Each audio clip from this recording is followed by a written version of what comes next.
Daiho wiped grease from his hands and stared at the control panel of his cargo ship. Another red light blinked at him. The third one this week. He sighed and grabbed his tools. The Soul Wind was getting old, just like him. 34 years of life, and most of it spent fixing things that broke. Nexus Station appeared through the window. The massive structure floated in space like a metal city. Thousands of ships moved around it like insects. Daiho had been here dozens of times. It was just another stop. Another cargo delivery, another paycheck. Nothing special. He docked without problems and walked through the station corridors. Aliens of every shape and size moved past him. Some had 4 arms, some had no legs, some glowed with strange light. Daiho barely noticed anymore. When you hauled cargo across the galaxy, you saw everything. At the docking office, Ji-yoon looked up from her computer screen. She was one of the few humans who worked on the station. Her desk was covered with papers and coffee cups. "Daiho, good to see you," she said with a tired smile. How was the trip? "Long, boring, the usual." He handed her his data pad. "Got your medical supplies." Ji-yoon processed his delivery and frowned. "Be careful out there. Crime has been bad lately. Lots of robberies and attacks." Daiho shrugged. "I've seen worse. Earth prepared me for everything." He left the office and headed to a cantina. His stomach growled. The food on his ship was terrible, just freeze-dried meals and instant noodles. He wanted something fresh, even if station food was not much better. The cantina was dark and crowded. Music played from speakers. Aliens sat at tables drinking and talking. Daiho found a corner booth and ordered a meal and a drink. While he waited, he pulled out his data pad and checked cargo listings. Behind the wall, invisible, Mirai watched him. She was a Velthian, and her species could phase through solid objects. Right now, her body existed between dimensions. Nobody could see her. Nobody knew she was there. She had been hired to kill this human. The payment was enormous. All she had to do was poison him and walk away. Simple. Easy. She had done it 100 times before. Mirai reached through the wall and added 3 drops of poison to his drink. The poison was from her homeworld. It could kill 5 Braxian warriors in seconds. For a human, death would come in less than a minute. She pulled her hand back and waited. Daiho took a sip of his drink and made a face. "Cheap stuff," he muttered. The drink tasted bitter and wrong. He reached into his jacket pocket and pulled out a small bottle of pills. Antacid tablets. His stomach had been giving him problems for years. Too much stress, too much bad food. He swallowed 2 tablets and drank more. The bitterness faded a bit. He finished his meal, paid, and left the cantina. Mirai stared in shock. The human should be dead. The poison worked on every species. It destroyed the nervous system. It shut down organs. Nothing survived it, but the human just walked away complaining about cheap drinks. She followed him through the station. This time she used a different poison. She slipped it into his next meal at a food stand. Stronger poison. Enough to kill a small spacecraft crew. Daiho ate the food, complained about the taste, took more antacid pills, and kept walking. Mirai tried a 3rd time with airborne poison. She released it near him in a corridor. Daiho wrinkled his nose. "Station air quality is terrible," he said, and pulled a mask from his pocket. An old military rebreather. He put it on and kept walking. Mirai felt something she had never felt before. Confusion. Fear. This human was impossible. She decided to follow him and learn more. She had to understand how he survived. Across the station, on a high observation deck, Hyunwoo prepared his weapon. He was a Cerulean, and his species had the best eyesight in the galaxy. He could see details from kilometers away. He was a perfect sniper. His target walked into view. The human moved through the observation deck, looking at ships through the large windows. Hyunwoo adjusted his scope. The distance was 3 kilometers. Not a problem. He had made harder shots. He squeezed the trigger. At that exact moment, Daiho bent down to tie his boot. The lace had come undone. The bullet passed through the air where his head had been a second before. It hit the far wall and buried itself in metal.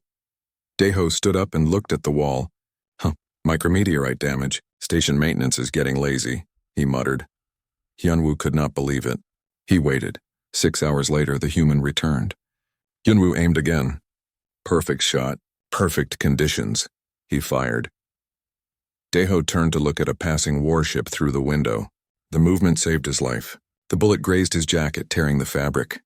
Daeho noticed the tear and frowned. Great. Now I need to patch this. Hyunwoo loaded a plasma round. This weapon could not miss. The energy blast would vaporize anything in its path. He aimed at the human and fired. Just then, a cargo container on a hover pallet nearby malfunctioned. It tilted dangerously. Daeho stepped to the side to steady it, putting his hand on the container. The plasma blast hit empty air, leaving a scorch mark on the floor. Hyunwoo lowered his weapon. His hand shook slightly. In 20 years as a sniper, he had never missed 3 times. This human moved like he knew the shots were coming, but his body language showed no awareness, no fear. No caution, Hyunwoo decided to get closer. He had to understand this target. In a cargo bay, Taemin waited. He was a Kreshnar warrior with 4 arms and natural armor covering his body. His species valued honor above all things. When he fought, he announced his intentions. He gave his opponent a chance to prepare. The human entered the cargo bay carrying a datapad and looking bored. Taemin stepped forward into the light. Human, I challenge you to combat, Taemin announced, drawing his blade. Daeho looked up, startled.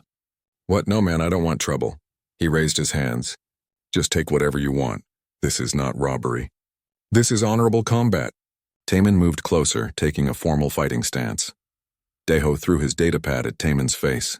While the warrior flinched, Daeho grabbed a wrench from a nearby toolbox and swung it at Taemin's knee. Then he kicked a loading crate which rolled into Taemin's legs. Taemin stumbled, shocked. This was not how combat worked. Where was the technique? Where was the honor?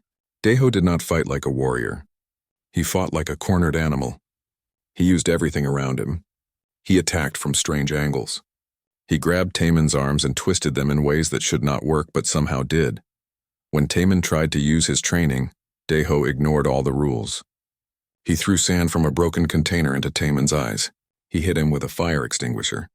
Finally, he pulled a stun baton from inside his jacket and hit Taemin in the chest.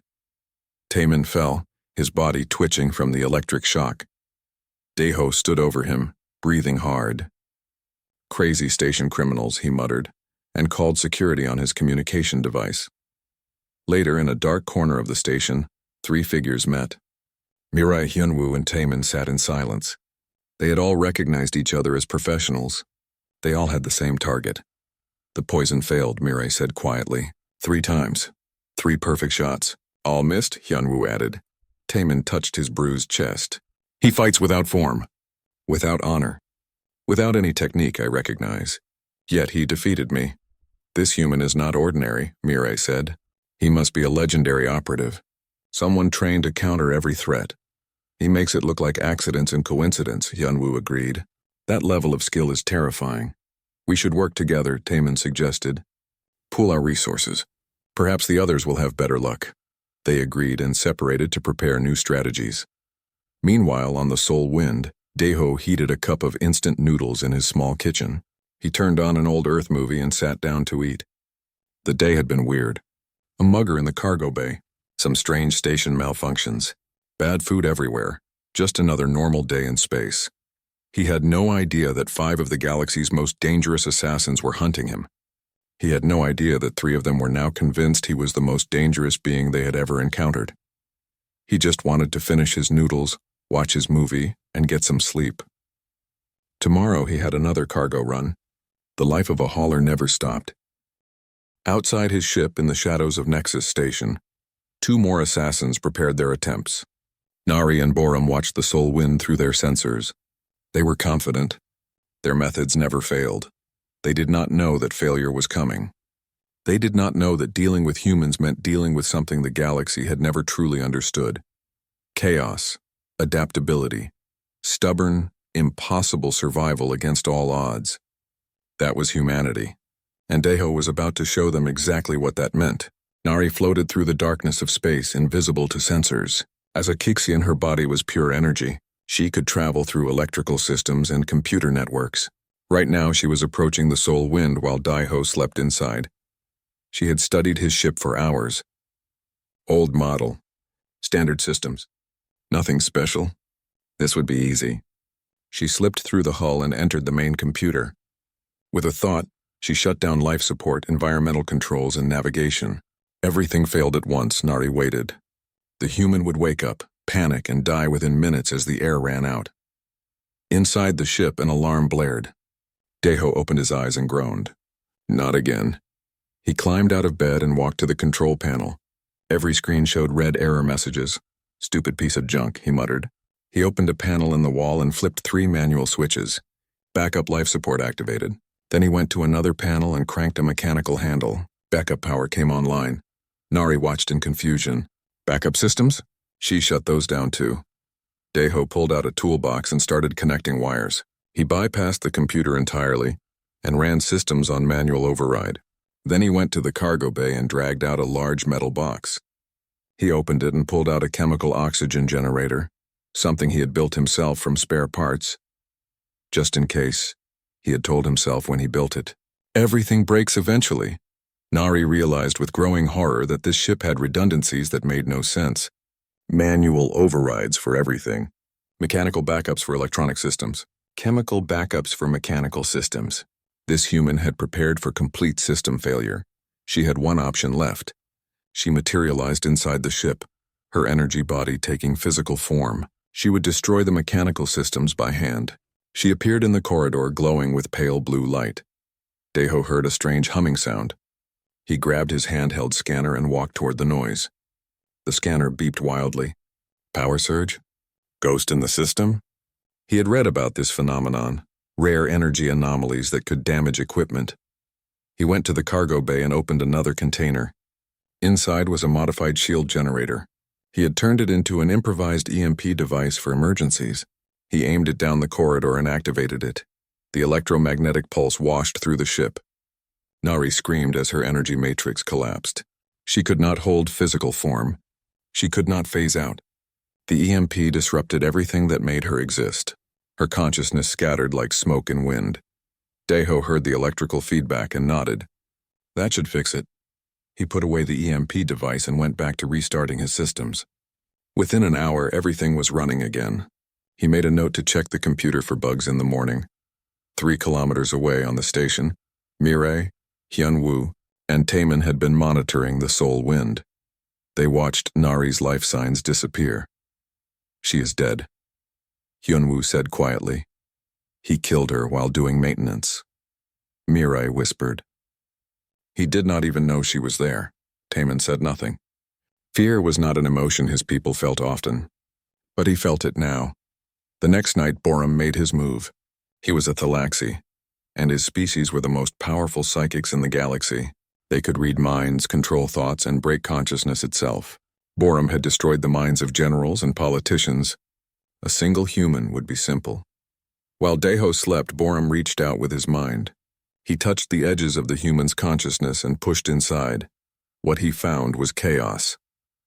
Human minds were not like other species. Most aliens had organized thoughts, clear patterns, logical sequences. Human minds were storms. Dozens of thoughts happened at the same time. Memories mixed with imagination. Conscious plans blended with unconscious fears. Random songs played on repeat in the background. Borum pushed deeper, trying to find the core of Deho's mind. He needed the control center, the place where he could break the consciousness. But there was no single center. The human mind had no clear structure. Thoughts contradicted each other. Emotions fought with logic. Beliefs conflicted with actions. It made no sense. Borum tried to impose order. He tried to organize the chaos. But the more he pushed, the more the human mind resisted. Not through strength, through pure incomprehensibility. It was like trying to grab water with your fingers.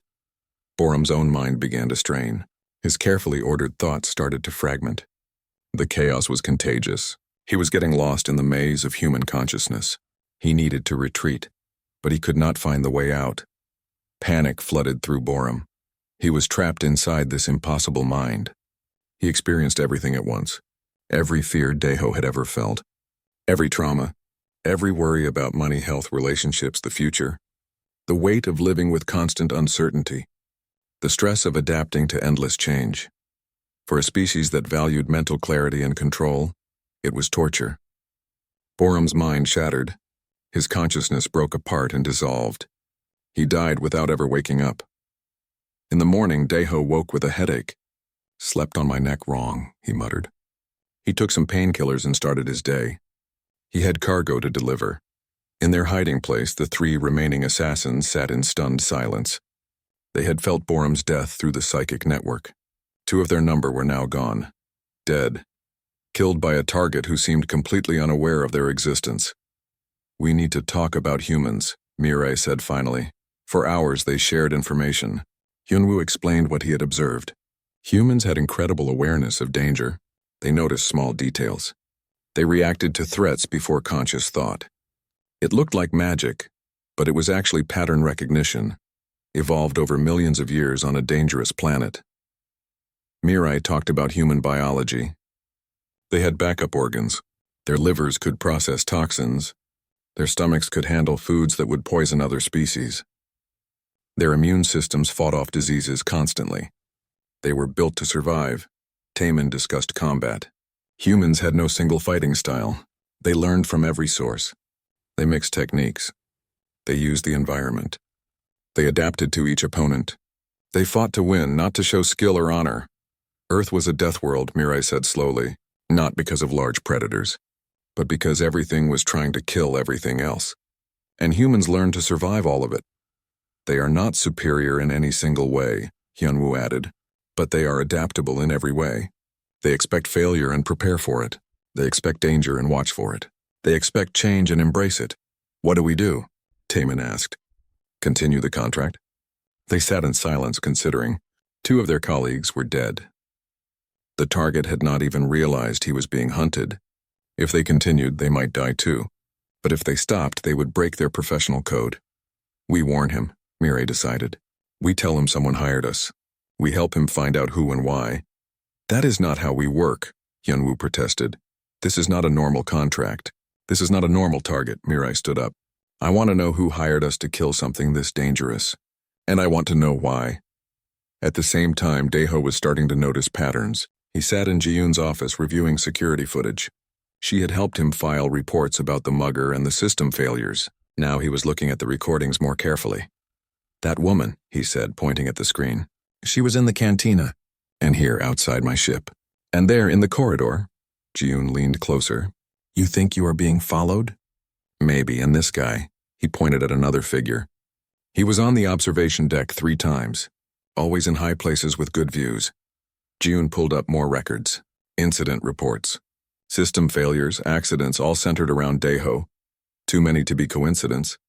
"Someone is trying to kill you," she said quietly. "Yeah, I am starting to think so." Daeho leaned back in his chair. "The question is why? I am nobody.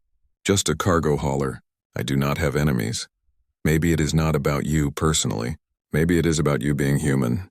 Ji-yoon pulled up more files. There have been other incidents. Other humans in important positions having accidents. Dying mysteriously. Daeho felt cold. This was bigger than he thought. He pulled out his old military contact list. Time to call in some favors. Time to find out who wanted him dead. That evening, the 3 assassins approached him in a public plaza. Daeho saw them coming and his hand moved to the weapon inside his jacket. But they raised their hands, showing they were unarmed. "We need to talk," Mirai said. They sat at an outdoor cafe. Other people walked past, unaware of the tense conversation happening. "We were hired to kill you," Mirai began. 5 of us. I tried to poison you. Hyunwoo tried to shoot you. Taemin tried to fight you." Daeho stared at them. "What?" 2 others tried as well. They are dead now. "You killed them." Mirai paused. "Though you did not seem to know you were doing it." "Wait, the poison in the cantina? The sniper shots? The mugger?" Daeho looked at each of them. "Those were assassination attempts?" "You did not know?" Hyunwoo asked, surprised. "I thought someone was trying to rob me. I thought the station had maintenance problems." Daeho rubbed his face. "You are telling me I survived actual assassins by accident?" The 3 assassins looked at each other. The legend they had built in their minds collapsed. He really had been oblivious.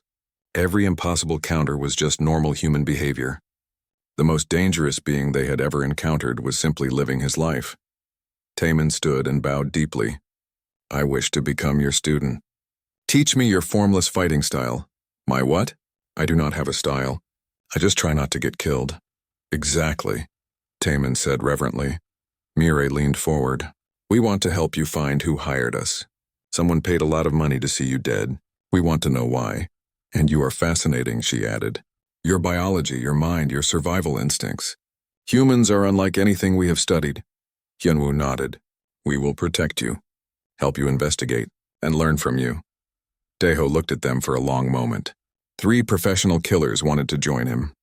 It was insane, but he needed help, and something told him they were sincere. Okay, but first rule, no more trying to kill me. Agreed, all 3 said. Daeho stood up. He had a crew now, an alien crew who had tried to murder him but failed. Together they would find out who wanted humanity gone, and why the hunt was about to begin. The Soul Wind felt crowded now. Daeho had never shared his ship with anyone before. Now 3 aliens lived aboard, and each one had very different ideas about how things should work. Taemin wanted formal training schedules. Every morning at 06 Mars station time, combat practice. Every evening, meditation. Structure creates strength, he insisted. I just wake up when I wake up, Daeho told him. And I mostly make things up as I go. Taemin looked like Daeho had struck him. For a warrior species, the idea of no structure was disturbing, but he watched Daeho carefully. The human was always aware of his surroundings. Always ready, always adapting. He did have structure, but it was invisible, unconscious. Hyunwoo mapped every room on the ship. He identified firing positions, escape routes, weak points in the hull. He wanted contingency plans for every possible threat. You are paranoid, Daeho said. You do the same thing. You just call it being careful. Hyunwoo pointed at the ship. You have 3 backup communication systems. 5 different ways to leave the ship. Weapons hidden in 7 locations. Daeho opened his mouth to argue, then closed it. I guess I do. Mirai asked constant questions. Why could humans eat certain foods?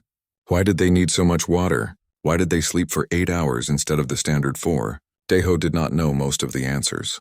He had never thought about it. That was just how humans worked. Your species is fascinating, Mirai said, taking notes on her datapad. You have redundant organs, flexible diets, extreme temperature tolerance. You are built like a backup system with legs. That is a weird way to describe people, Daeho muttered. Despite the awkwardness, they were learning to work together. And they had a mission, find the person who hired the assassins. The assassins had given Daeho a name. Kelrix, an information broker who operated in gray markets and dealt with illegal contracts. Finding him would not be easy. He worked from a shadow station in disputed space. The Soul Wind jumped to the coordinates.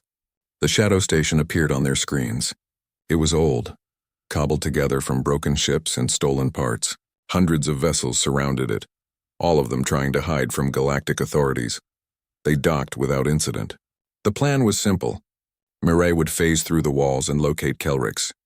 Hyunwoo would provide overwatch from a high position. Taemin would handle any guards. Daeho would go in and talk to Kelrix once they found him. The plan fell apart immediately.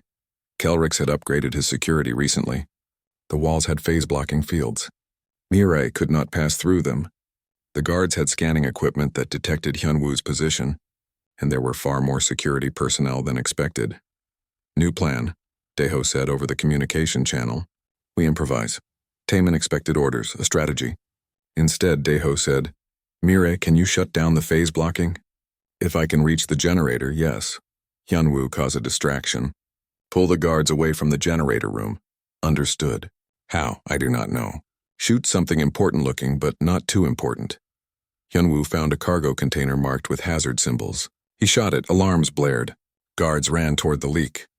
Mirai slipped into the generator room and destroyed the phase-blocking equipment. Then she phased through the walls toward Kelrix's office. Daeho and Taemin fought their way through the station. Taemin used precise combat techniques. Daeho threw things, kicked over barriers, and used every dirty trick he knew. Together, they made progress. They reached Kelrix's office. The door was locked. Daeho pulled out a small explosive charge, the kind used for mining. He stuck it to the lock. That is excessive, Taemin said. It will work, though. Daeho pressed the trigger. The explosion blew the door off its hinges. Inside, Kelrix lay dead on the floor. Blood pooled around his body. Someone had killed him recently within the past hour. They got here first, Mirai said, appearing through the wall. They knew we were coming. Daeho searched the office. Most of the data had been wiped. But Kelrix had been careful. Criminals always kept insurance. Deho found a hidden data chip under the desk. He plugged it into his scanner. Partial files appeared. Financial records. Communication logs. Not everything, but enough to see a pattern. The contract came from inside the Galactic Consortium, from someone on the Council of Unity itself. And Deho was not the only target. 5 other humans had been marked for elimination. An ambassador, a scientist, a military officer, a trade representative, a cultural liaison, all of them in positions where they influenced galactic policy. "This is bigger than I thought," Deho said quietly. "This is about all of humanity." They left the station quickly before more security arrived. Back on the Sol Wind, they contacted Ji-yoon. She had been investigating from her end, using her access to official records. "I found something," she said, her face appearing on the screen. "Financial irregularities in consortium accounts, money being moved through shell companies, and someone has been accessing files about human diplomatic activities." "Who?" Deho asked. "I do not know yet, but whoever it is has high-level clearance. Council level." Ji-yoon looked worried. "And they know I'm looking." "My access has been restricted. I am being watched." "Be careful," Deho warned. She sent him the list of other targets. Deho recognized some of the names. He had met Ambassador Han once at a diplomatic function. Good person, dedicated to building bridges between species. The crew analyzed the data. Mirai had intelligence training.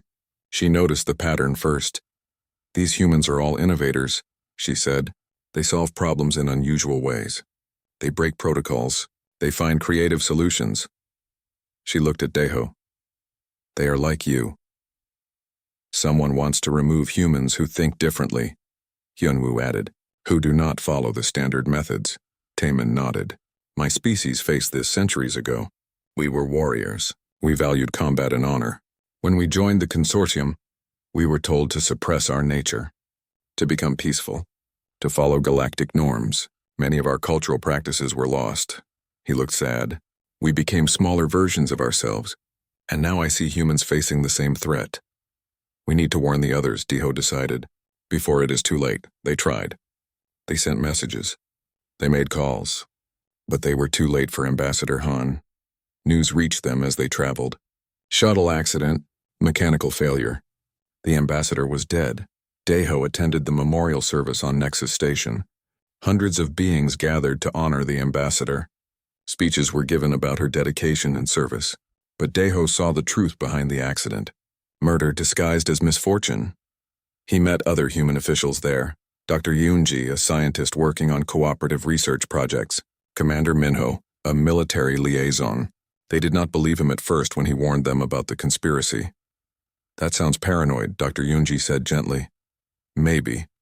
But Ambassador Han is dead, and if I am right, you could be next." Deho gave them his contact information. "Just be careful. Watch for anything unusual." After the service, Deho noticed someone watching him, a delegate from the Council of Unity. The delegate realized he had been spotted and quickly left. Deho followed discreetly through the crowded corridors. In a quiet side passage, Deho caught up to him. The delegate was a Varanian, a species known for their bureaucratic skills. "Why are you following me?" the delegate demanded. "Why are you watching me?" Deho countered. "What does the council want with me?" The delegate tried to leave, but Deho blocked his path. "I know about the assassins. I know about the targets. I know someone on the council is behind this." Fear crossed the delegate's face. He had not expected to be confronted. In his panic, he spoke without thinking. "We are trying to save the galaxy from chaos. Humans are dangerous. They refuse to follow the rules. They disrupt everything." The delegate shook his head. "You must be guided, controlled, before you destroy what we have built." Deho felt cold. This was not just about him. This was about humanity's freedom to be human. The delegate realized he had said too much. He pushed past Deho and ran. Deho let him go. He had heard enough. Back on the Sol Wind, Deho told his crew what he had learned. They sat in the common area processing the information. "This is a coordinated effort," Mirai said. "Someone powerful believes humanity is a threat to galactic order." "Are we?" Deho asked. "A threat, I mean. We do break rules. We do things differently. Maybe they have a point." "Different is not dangerous," Taemin said firmly. "Different is necessary. Without diversity, there is only stagnation. The galaxy has been at peace for 2,000 years, Hyunwoo added. But it has also been unchanged. No new ideas, no innovation, just the same solutions to the same problems. Until humans arrived, Mirai finished. And you are forcing everyone to reconsider everything. Daeho stood up. He made a decision. We need proof, real evidence. Ames documents everything, and then we expose them. He looked at his crew. Who is with me? All three of them stood. To the end, Taman said. They had a new mission. Not survival, not investigation, justice. They would find the conspiracy and drag it into the light, even if it meant fighting the most powerful government in the galaxy. Daeho smiled grimly. This was exactly the kind of impossible situation that humans were good at. When the odds were bad and the enemy was strong, humans did not give up. They adapted. They improvised. They found a way. And he had a crew of the galaxy's most dangerous beings backing him up, former enemies who had become allies, who had learned to appreciate human chaos. The conspiracy wanted to control humanity, to make them conform, to smooth away their rough edges. Daeho was about to show them why that was a terrible idea. The safe house was an old warehouse on the edge of Nexus Station. Daeho had rented it under a false name. Inside, the remaining human targets gathered. Dr. Yoonji looked nervous. Commander Minho stood alert and ready. Director Sora kept checking her communication device. Thank you for coming, Daeho said. I know this sounds crazy. Ambassador Han is dead, Commander Minho said. That makes it less crazy. What do you need from us? Information, skills, whatever you can offer. Daeho gestured to his crew. These three were hired to kill me. They failed. Now they are helping me find out who hired them and why. Dr. Yoonji studied the aliens with interest. She was a xenobiologist, someone who studied alien life forms. Her mind was already working on questions. I have been researching human-alien cooperation, she said. One thing I notice repeatedly is that humans make connections other species miss. We see patterns across different fields. Medicine, engineering, art. We blend ideas that aliens keep separate. Our military doctrine is similar, Commander Minho added. Human tactics emphasize flexibility. We train soldiers to adapt, not to follow rigid plans. When something goes wrong, we improvise. Other species find this chaotic. Director Sora nodded. In trade negotiations, I see the same thing. Alien species follow protocols strictly. They negotiate within established frameworks. Humans look for creative solutions. We find compromises nobody else considers. Mirai listened carefully. She understood now. The conspiracy feared human creativity, the ability to think outside established systems, to challenge the way things had always been done. We need hard evidence, Daeho said. We know someone on the council is behind this, but we need proof, documents, communications, something we can show the galaxy. The consortium keeps records of everything, Dr. Yoonji said, but they are stored in the Central Archives, one of the most secure locations in the galaxy. Then we break in, Daeho said simply. They spent hours planning. Mirai would phase through the outer defenses. Hyunwoo would monitor guard patterns from outside. Taman would handle any physical confrontations. Dr. Yoonji would crack the data encryption. Commander Minho would coordinate their movements. Daeho would lead them through. It was a good plan, professional, well thought out. The plan fell apart in the first 5 minutes. The archives had recently upgraded their security with human-designed systems. The irony was not lost on anyone. The security AI used unpredictable patrol patterns. It adapted to threats in real time. It was designed to counter conventional infiltration methods. Daeho looked at the security screens and laughed. Of course. They used our own ideas against us. What do we do? Taman asked. We do what humans do. We out-chaos the chaos. Daeho started triggering alarms deliberately. False emergencies. Contradictory sensor readings. He made the security system think there were threats everywhere. The AI tried to adapt. It sent guards to investigate. But Daeho kept changing the pattern. Never the same trick twice. The AI could not predict human randomness because there was nothing to predict. While the security system chased ghosts, Mirai phased into the archive core. Dr. Yoonji accessed the data terminals. They had minutes before the AI figured out the deception. Downloading now, Dr. Yoonji said, her fingers flying over the keyboard. Financial records, communication logs, classified reports. This is everything, an alarm blared. The AI had figured it out. Guards converged on their location. Time to go, Daeho shouted. They ran. Taemin fought the guards who blocked their path. Hyunwoo shot out security cameras from his position outside. Commander Minho coordinated their escape route. Daeho improvised obstacles, knocking over equipment, sealing doors, creating chaos. They made it out by the thinnest margin. Back on the Sol Wind, they jumped to hyperspace before the consortium could stop them. Dr. Yoonji examined the stolen data. Her face grew serious as she read, "I found him. Counselor Varix, he is behind everything." She turned the screen so everyone could see. Communications with assassins. Financial transfers. Orders to eliminate human targets, but there was more. Documents explaining Varix's reasoning. Reports about humanity's impact on galactic stability. Case studies of other species who had disrupted the order and caused conflicts. He genuinely believes he is protecting the galaxy, Mirai said quietly. He sees humans as a threat to 2,000 years of peace. Daeho read the reports. Varix was not evil. He was afraid. Afraid of change. Afraid of chaos. Afraid that humanity would break the careful balance that kept the galaxy stable. "What do we do with this?" Director Sora asked. "If we release it, there will be a massive political crisis. If we do not release it, more humans die," Commander Minho countered. Before they could decide, proximity alarms screamed. Ships appeared around them. Consortium special forces, military vessels. They had been tracked. "Varix knows we have the evidence," Hyunwoo said. "He's trying to eliminate us before we can use it." The safe house coordinates had been compromised too. Armed soldiers stormed the warehouse. But Commander Minho had expected this. He had set defensive positions. The humans and aliens fought together, using every advantage they had. Taemin held the main entrance, his forearms moving in perfect coordination. Hyunwoo picked off attackers from a high perch. Mirai sabotaged enemy equipment, phasing through walls to reach their power supplies. Dr. Yoonji hacked their communication systems, feeding them false information, and Daeho did what he did best. He adapted. When enemies used energy shields, he overloaded them with industrial equipment from the warehouse. When they deployed drones, he used chemical sprays to blind their sensors.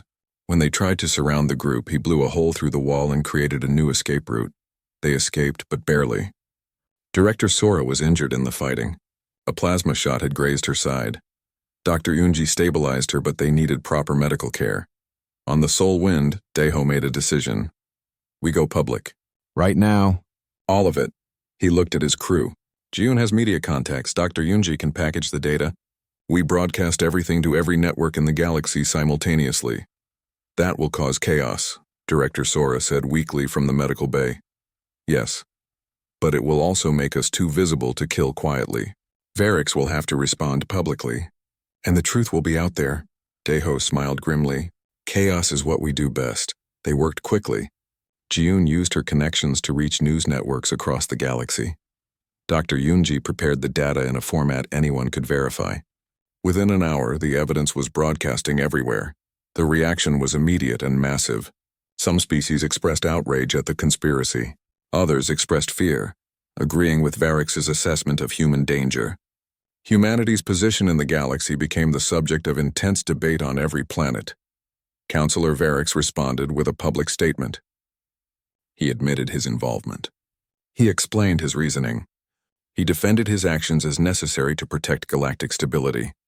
And then he issued a challenge, a formal hearing before the Council of Unity. Daeho would present his case. If he could prove that humanity's differences were beneficial rather than dangerous, the conspiracy would be dismantled. If he failed, humanity would be placed under protectorate status. They would lose their autonomy. They would be guided and controlled until they learned to conform. The message arrived on Daeho's screen. A formal invitation to speak before the council. The entire galaxy would watch. The future of humanity would be decided by his words. "No pressure," Daeho muttered. Mirai put her hand on his shoulder. In her species, physical contact was rare and meaningful. It meant trust. You survived 5 assassins by being yourself. You exposed a galactic conspiracy by being yourself. You will win this by being yourself. She smiled, a human expression she had learned. "Just be human." "That is enough," Taemin bowed. Hyunwoo nodded with respect. The other humans looked at him with hope and fear mixed together. Daeho took a deep breath. He was not a speaker, not a politician, not a hero. He was a cargo hauler who had stumbled into something bigger than himself. But maybe that was the point. Maybe that was exactly who needed to represent humanity, not the best or the brightest. Just someone ordinary, showing what ordinary humans could do. He accepted the invitation. The soul wind turned toward the council chambers, toward the most important conversation in human history, toward a trial that would determine whether humanity remained free or became just another controlled, conforming species in the galactic order. Daiho did not have a speech prepared. He did not have a strategy. He just had himself, his experiences, and the truth. Sometimes that was enough. Sometimes being human in a galaxy that did not understand humans was the most powerful thing you could be. He was about to find out if sometimes was now. The council chamber was enormous. Thousands of beings filled the space, representatives from hundreds of species. The architecture itself reflected galactic philosophy. Everything was ordered, symmetrical, perfect. Every species had their designated place. Daiho stood in the center, feeling very small and very out of place. He wore his cargo hauler jacket, the same one he always wore. It had grease stains and patches. Around him, beings wore ceremonial robes, advanced environmental suits, and formal uniforms. Behind him stood his crew, Mirai, Hyunwoo, and Taemin, 3 beings who had tried to kill him and now would defend him with their lives. The irony was not lost on anyone. Counselor Varix approached the speaking platform. He was a tall being, elegant and composed. When he spoke, his voice carried authority. Members of the council, citizens of the galaxy, we gather today to address a threat to our civilization. He gestured toward Daiho. Humanity. Varix presented his case with skill. He showed historical records of species who had refused to adapt to galactic norms. The wars that followed, the economic collapses, the cultural upheavals. He painted a picture of chaos destroying peace. Then he showed footage of humans, soldiers improvising tactics that broke established rules of warfare, scientists conducting research outside approved methods, diplomats making agreements that violated standard frameworks. To many in the council, these examples were frightening. To others, they were fascinating. Humanity refuses to conform, Varix said. They insist on their unpredictable, chaotic behaviors.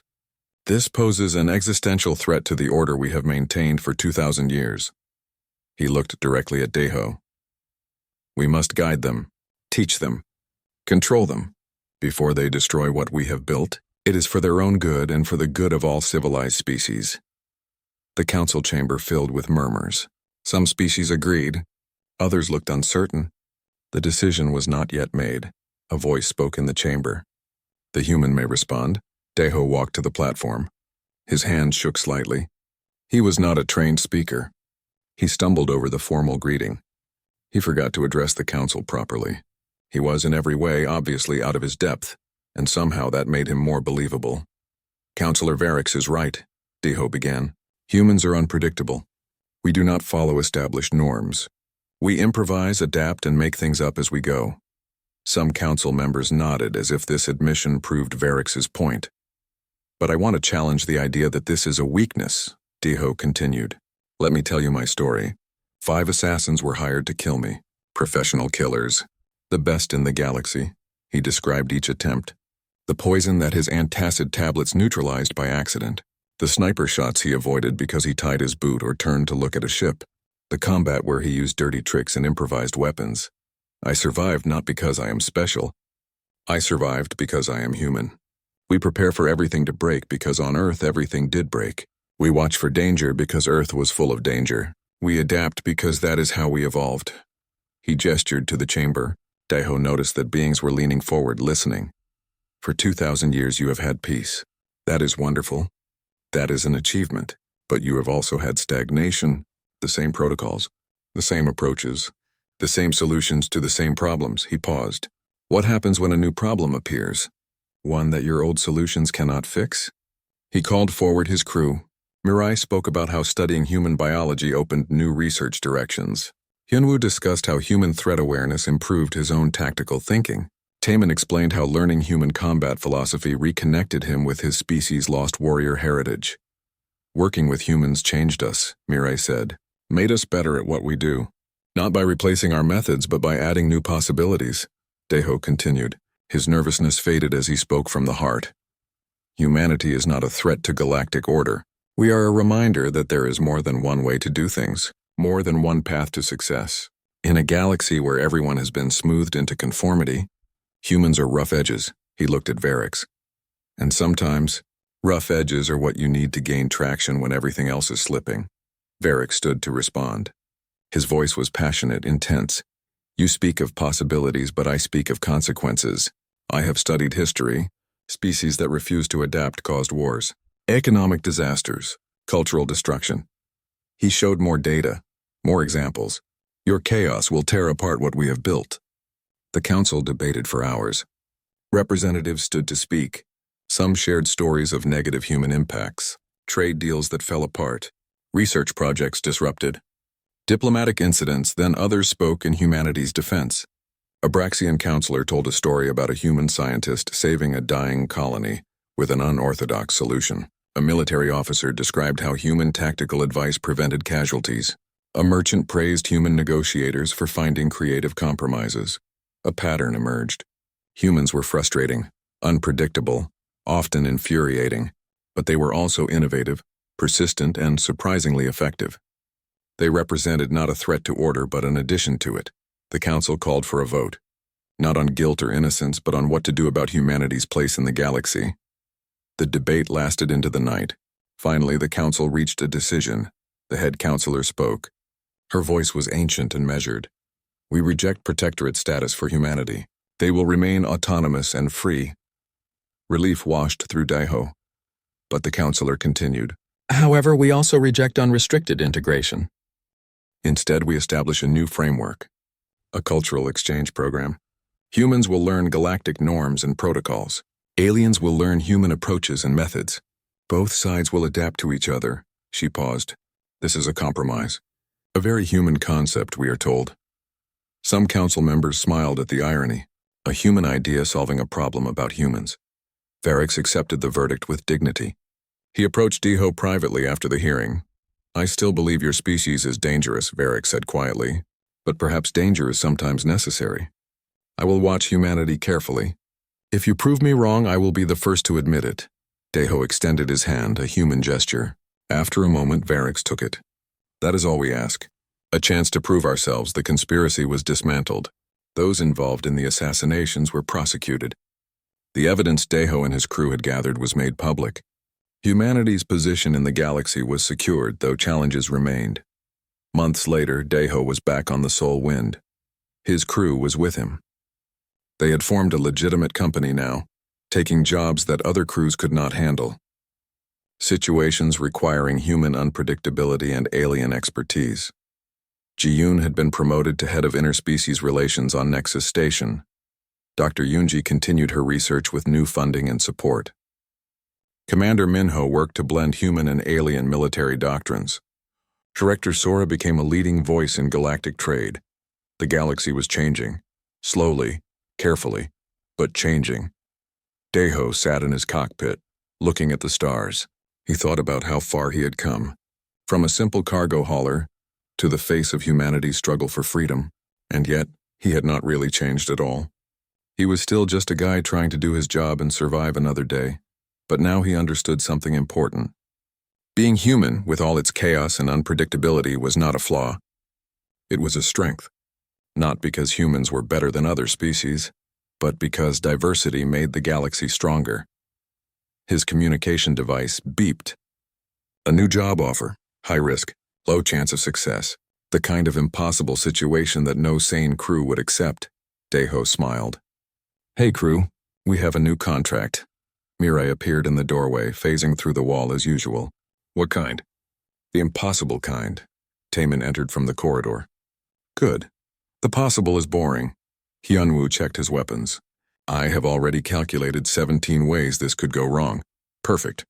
Then we will improvise 18. Daiho set the coordinates. Everyone strap in. The Soul Wind jumped to hyperspace, carrying a crew of misfits toward another impossible situation.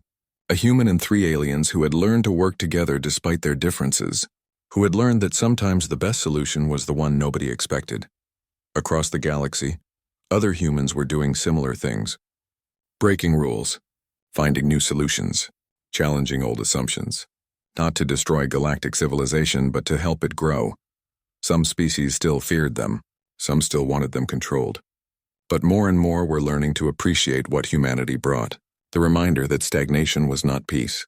That order without flexibility was fragile. That sometimes you needed chaos to break through impossible problems. Humanity had earned its place, not through conquest or superiority, but by being human, by refusing to become something they were not, by showing that diversity was not weakness but strength. In his ship, hurtling through space toward another adventure, Deho thought about the journey. 5 assassins had been sent to kill him. He had thought it was robbery and bad luck. 3 of them now followed him, not as servants but as friends. It was the most human story possible. Stumbling through danger, surviving by accident, making friends with former enemies, finding success in the most unlikely ways. The galaxy was big, full of problems that needed solving, and now it had humans to help solve them. Rough-edged, chaotic, unpredictable humans who refused to accept that anything was impossible. Deho finished his coffee and smiled. "Okay, crew. Let us go do something impossible," and they did. The end.